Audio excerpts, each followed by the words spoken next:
Assalamualaikum warahmatullahi wabarakatuh. Update perkembangan penyaluran bansos. Buat teman-teman, jangan lupa tekan like dan subscribe supaya tidak ketinggalan info terbaru seputar penyaluran bansos.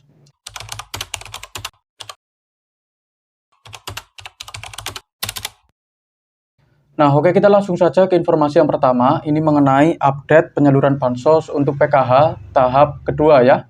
Untuk saat ini statusnya masih dalam tahap penyaluran, baik itu Bank PSI, Bank BRI, Bank BNI, sama Bank Mandiri. Untuk bank penyalur yang sudah melakukan pencairan, itu kebanyakan dari Bank PSI ya.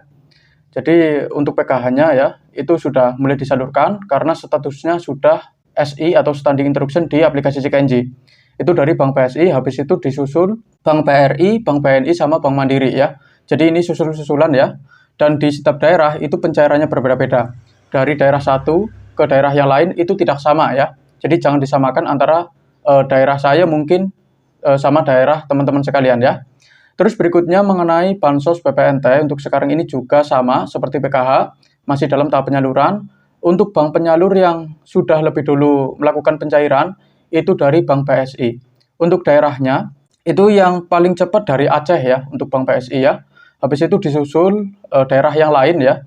Jadi ini memang masih belum rata, di Aceh sendiri juga masih belum rata ya.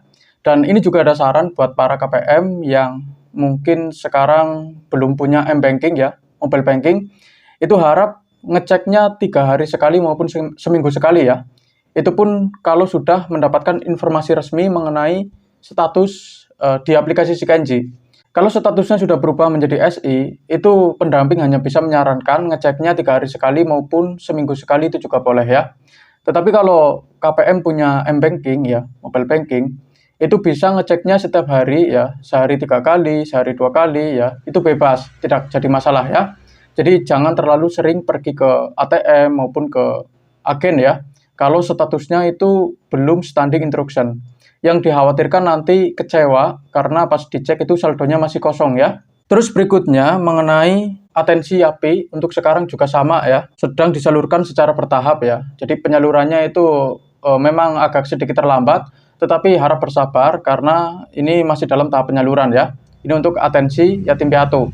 Terus berikutnya mengenai bansos PIP, ini juga sudah banyak yang cair ya.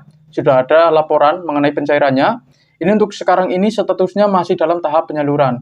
Jadi silakan Bapak Ibu sekalian yang ingin mengetahui apakah masih terdaftar atau tidak sebagai penerima bansos PIP, itu bisa langsung tanyakan ke Bapak atau Ibu guru yang ada di sekolahan ya. Nanti kalau datanya perlu diperbarui, itu silakan melakukan pembaruan data. Siapa tahu nanti setelah melakukan pembaruan data, itu masih bisa terdaftar secara resmi sebagai penerima bansos PIP. Jadi yang pertama itu update mengenai PKH dan BPNT ya. Terus yang kedua ada bansos PIP ya. Terus yang ketiga ada bansos YAPI. Terus berikutnya ini mengenai penyaluran bansos pangan ya, yang berupa beras 20 kg sama minyak goreng 4 liter untuk alokasi 2 bulan yang seharusnya dicairkan di bulan Ramadan, tetapi karena masih terkendala ya bansosnya, jadi belum bisa cair. Itu statusnya untuk sekarang ini masih dalam tahap penyaluran ya. Dan batas waktunya itu akhir bulan ini. Jadi masih lama. Jadi buat para KPM yang sekarang sedang menunggu pencairan bansos pangannya, itu masih ada harapan asalkan masih memenuhi syarat ya.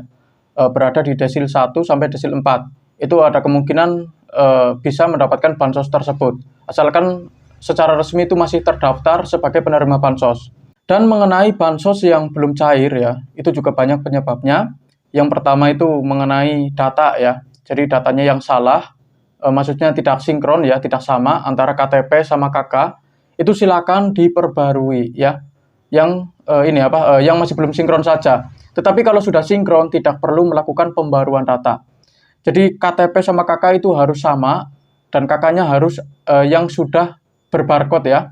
Dan harus disamakan dengan yang ada di Dukcapil. Karena kalau tidak sama, kalau ada kesalahan penulisan nama ya, atau tempat, atau tanggal lahir, walaupun satu huruf, itu juga sangat berpengaruh terhadap pencairan bansos. Terus mengenai KPM yang pindah tempat ya, ada anggota keluarga yang meninggal dunia, terus status pernikahannya berubah, atau ada anggota keluarga baru yang baru melahirkan ya, itu juga harus lapor supaya nanti datanya dimutakhirkan. Karena kalau datanya tidak mutakhir, itu dianggap tidak sah dan tidak terdaftar sebagai penerima bansos. Mengenai petugas yang salah input data, itu juga sangat berpengaruh banget ya. Jadi silakan tanyakan ke pendamping masing-masing maupun ke perangkat desa atau petugas yang ada di kelurahan setempat, apakah data yang diinput ke pusat itu sudah benar atau belum ya. Kalau masih belum benar, terjadi kesalahan, itu minta dibetulin ya, karena kalau datanya salah input, itu juga sangat berpengaruh terhadap penerimaan bansos ya. Itu yang perlu diingat. Dan penyebab kenapa sampai sekarang bansosnya belum cair itu bisa disebabkan karena ada pembaruan data penerima. Jadi KPM yang lama itu diganti dengan KPM yang baru. Makanya sampai sekarang bansosnya belum kunjung cair ya, karena ada pembaruan data penerima. Terus penyebab bansos belum cair berikutnya itu disebabkan karena status kelayakannya yang berubah ya. Contohnya tidak memenuhi syarat, kalau desinya tinggi itu juga bisa sangat berpengaruh terhadap pencairan bansos. Jadi silakan buat para KPM yang sekarang masih merasa layak mendapatkan bansos, tetapi desilnya tinggi, itu disarankan untuk melakukan pengajuan penurunan desil ya. Dan itu juga membutuhkan waktu sekitar 3 bulan ya, ada yang 4 bulan, bahkan ada di beberapa kasus itu yang sampai 1 tahun hasilnya baru keluar ya. Dan itu tidak dipungut biaya sepeser pun.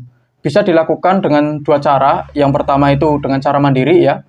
Bisa melakukan menggunakan aplikasi cek bansos dari Kementerian Sosial maupun langsung datang ke kantor desa atau kelurahan setempat untuk mengajukan penurunan desil. Terus kalau ada anggota keluarga yang menjadi aparatur sipil negara ya, itu juga sangat berpengaruh terhadap pencairan bansos. Jadi yang sampai sekarang bansosnya belum cair itu bisa disebabkan karena ada anggota keluarga yang terdaftar secara resmi sebagai aparat. Contohnya polisi atau TNI ya, bisa menyebabkan bansosnya tidak cair ya. Jadi sebisa mungkin kalau ada anggota keluarga yang berpotensi terdaftar sebagai ASN, itu kakaknya dipisah supaya tidak terpengaruh ya. Jadi anaknya sendiri, terus keluarganya sendiri. Kalau kakaknya masih satu ya, tidak dipisah, itu akan sangat berpengaruh terhadap pencairan bansos. Terus mengenai ekonomi yang sudah meningkat ya, itu juga diharapkan bagi KPM untuk melakukan graduasi mandiri. Atau kalau tidak melakukan graduasi mandiri, itu juga akan dilakukan graduasi by system. Jadi tanpa melakukan graduasi, itu tiba-tiba bansosnya akan diberhentikan secara otomatis ya oleh sistem. Terus kalau statusnya terexclude di aplikasi Skenji, itu juga ada kemungkinan bansosnya untuk tahap sekarang, untuk tahap 2, itu tidak cair ya, karena sudah dikeluarkan. Dan bagi yang merasa layak, itu juga disarankan untuk mengajukan pembaruan data ya. Siapa tahu nanti setelah melakukan pembaruan data, itu masih bisa terdaftar secara resmi sebagai penerima bansos. Terus penyebab berikutnya ya, kenapa bansosnya belum cair sampai sekarang, itu disebabkan karena ada kendala teknis ya. Contohnya distribusinya yang masih terkendala. Untuk bansos beras itu memang masih terkendala statusnya ya. Jadi saya juga berharap semoga ada kabar baik mengenai penyaluran bansos beras 20 kg sama minyak goreng 4 liternya. Entah itu minggu depan maupun di pertengahan bulan nanti ya. Dan tugas saya untuk hari ini sudah selesai, apa yang perlu saya sampaikan sudah saya sampaikan semua ya. Ini yang pertama mengenai PKH untuk tahap 2, ini update-nya sudah jelas ya. Untuk sekarang masih dalam tahap penyaluran. Terus berikutnya ada BPNT tahap 2, terus mengenai PIP juga sama ya. Untuk sekarang statusnya masih dalam tahap penyaluran. Ini sama seperti bansos atensi API ya. Ini di setiap tempat pencairannya berbeda-beda, tergantung kesiapan data dari pemerintah. Dan yang terakhir, ini mengenai bansos beras ya, yang 20 kg sama minyak goreng 4 liter, ini juga sudah saya sampaikan ya. Sekian dari saya, terima kasih sudah menonton video ini sampai habis, jangan lupa like, comment, dan subscribe. Kita berjumpa lagi di video berikutnya. Wassalamualaikum warahmatullahi wabarakatuh.